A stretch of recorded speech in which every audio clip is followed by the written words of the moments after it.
Hare Krishna, Namaste, Chapter 10, entitled as Vibhuti Yoga.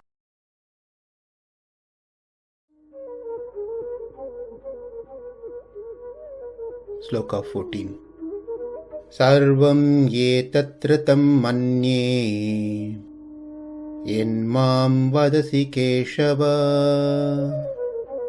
nahi te bhagavan vyaktiṁ vidur devā dānavāḥ. In the previous sloka, Arjuna mentioned some names: Narada, Asita, Devala, Vyasa, and many other sages. The purpose of that is to convey a message that even though they have spoken about you, your glorification cannot be fully conveyed even by them, and they cannot fully and completely understand you.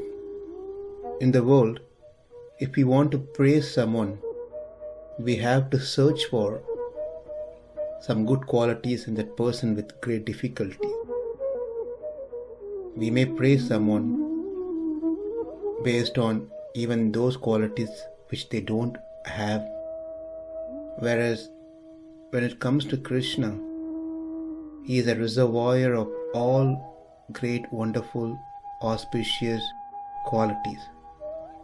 Even to take one of those qualities and speak about it is not that easy. It is not possible to complete. It cannot be understood in full.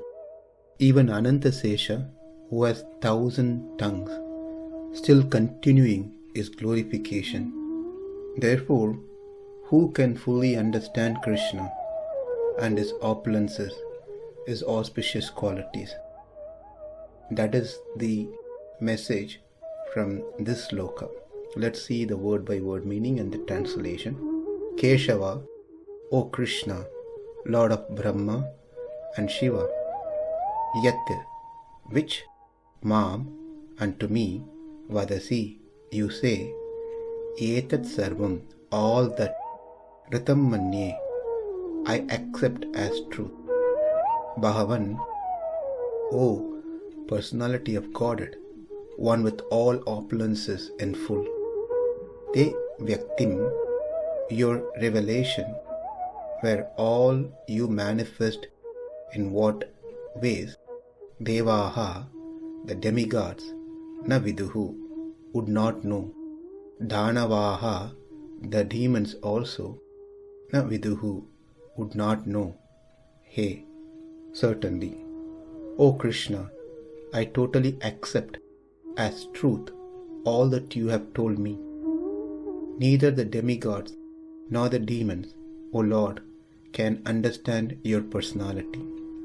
We would have experienced that if someone talks about themselves, boasting themselves, self-glorifying themselves, we will not value it. We will not pay any attention to it. We may not like it. In fact, we may even get irritated to hear such self-glorification. When Arjuna heard from Kṛṣṇa about Kṛṣṇa's glories, his greatness, his nature, his qualities, Arjuna did not get irritated like us. Arjuna did not think that Kṛṣṇa is self-boasting himself. Rather, he heard with great attention, with interest, with amazement, and he completely agreed and accepted whatever Kṛṣṇa said without any doubts or questions in mind. Not only that, but his interest to know more and hear more about Kṛṣṇa has increased drastically. We can understand his heart and emotions when he calls out in the sloka, Kṛṣṇa as Keśava and Kṛṣṇa as Bhagavan with love and affection. By these two names, it is clearly understood that Arjuna has got the message deeply. In Harivamsa, it is said, Ka iti brahmano nama ishoham sarvadehinam avam tavange sambhuto tasmat keśava namavan. This sloka tells the meaning of the name Keśava. Ka means Brahma. Isha means Shiva.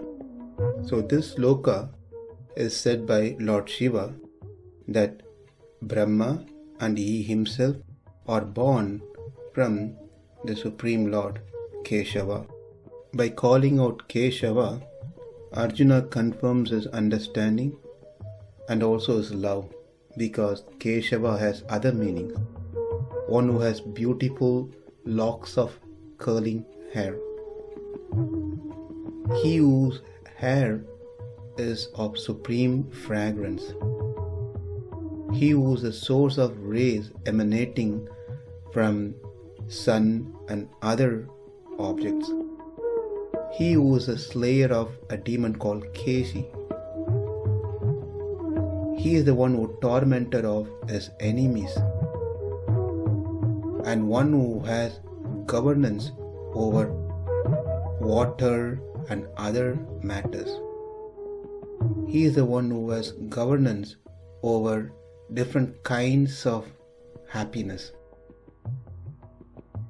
These are various meanings for the name Keśava.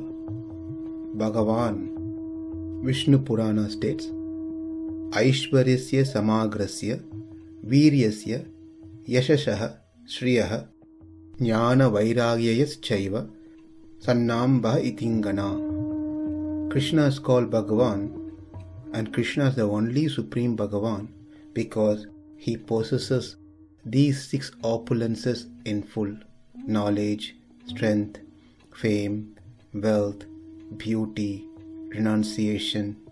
So it is very appropriate that Arjuna uses these 2 names of Krishna. Arjuna has learnt Vedas.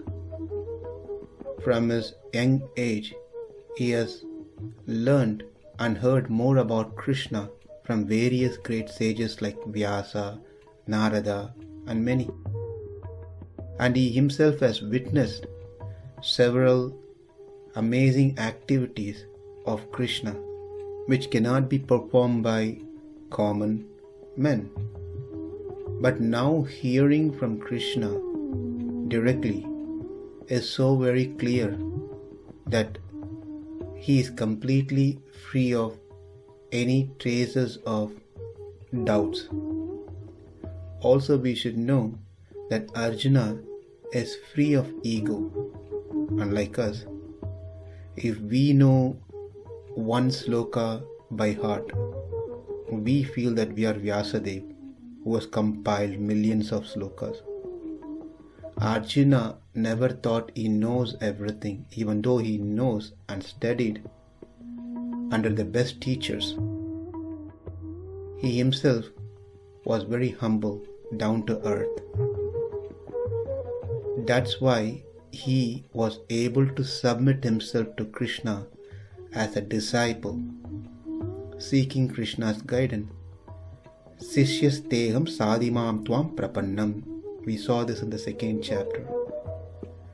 Then Kṛṣṇa started telling Arjuna, starting from the difference between body and soul. Then he spoke about himself as Sarveshvara, who is cause of everything, who is the abode of all auspicious qualities. Arjuna heard all these with great love, with heartfelt satisfaction. After hearing all these, then Arjuna said, he understood whatever has been said so far by Kṛṣṇa, and whatever has been said are nectarian. As he was hearing, he was able to picturize the whole thing, meaning it was so clear for him. His point is, Who else can speak about Kṛṣṇa's glories other than Kṛṣṇa himself? How can the devatas and dānavāḥ can understand you? If they cannot understand, where is the question of they speaking about you? They are limited by all means. You are with jnana, bala, aishvarya, virya, shakti, tejas in full. That's why you are called as Bhagavan. They don't have any of these things. You are free of any faults. They are loaded with faults. You are Param Brahma. They are your energies, part and parcel of you. You are Param Dhama, Supreme Sustainer. They are sustained by you. You are Paramam Pavitram, Supreme Purifier. They are to be purified by you. You are Purusham, the Supreme Personality of Godhead. They are conditioned souls. You are Shashvatam, Nityam, eternal. They are Ashashvatam, temporary. You are Divyam, ocean of auspicious qualities. They are ocean of inauspicious qualities. You are Adi Devam. They are like play toys in your lotus hands. You are Ajam, unborn, not born due to karma. They are born due to their karmas. You are Vibhum, omniscient, whereas they are not. In such case, how can they understand you? How can they explain you? Therefore, you are the only one who can speak about yourself. That is what Arjuna's request going to be in the next sloka. But this brings up a very important concern for common, ordinary people like us, because the devatas cannot understand the greatness of Kṛṣṇa. Maharishis cannot understand. Dānavāḥ cannot understand.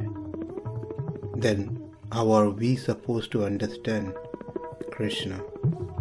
Because we are much more greater in compared to Maharishis, Dānavāḥ, devatas, in having unlimited inauspicious qualities, immeasurable karmas, completely contaminated. So how are we supposed to understand Kṛṣṇa? At least Arjuna had Kṛṣṇa to help him out. Answer for this very important concern is given in Srila Prabhupada's purport. It is only through the parampara system of disciplic succession that one can understand Bhagavad Gita. Therefore, it is very important, not optional, for people like us to accept a guru who comes in the parampara system that has been established by Kṛṣṇa to understand Bhagavad Gita, to understand Kṛṣṇa, his glories, his qualities. We learn this method in the 4th chapter of Bhagavad Gita, 34th sloka. Sarvam etad ṛtaṁ manye yenmam vadasi keśava nahi te bhagavan vyaktiṁ vidur devā dānavāḥ. Namaste. Hare Kṛṣṇa.